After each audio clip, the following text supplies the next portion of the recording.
For over 100 years, Leica has been known to produce some of the finest and most dependable optics in the world. They've mostly been known for their binoculars, spotting scopes, and rangefinders. Leica now has a fine line of rifle scopes.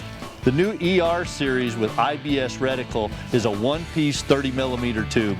The eye relief is a generous 3 15/16, which makes it a great scope for rifles with a heavy recoil. They are waterproof down to 13 feet and nitrogen filled to prevent fogging. External lenses are coated with Aquadura, which repels water as well as dirt. It comes in both 2.5 to 10 power and 3.5 to 14 power, which happens to be our test model.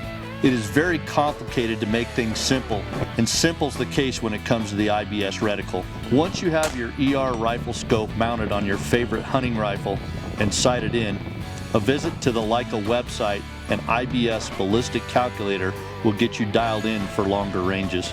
You will need some basic information about your rifle ballistics as well as information about the area where you do your range time. Items needed are ballistic coefficient or factory load data, muzzle velocity, altitude, temperature, scope height, and zero range.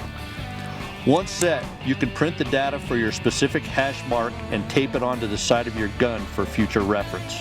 Since this is a second focal plane scope, you will need to have your scope set for the power at which you printed your reference sheet for the hash marks to be accurate. I always set my scope at a maximum power because the longer range shooting will need the most magnification, and it is the simplest to get right every time. Your main crosshairs will always be accurate at your zero range regardless of magnification settings.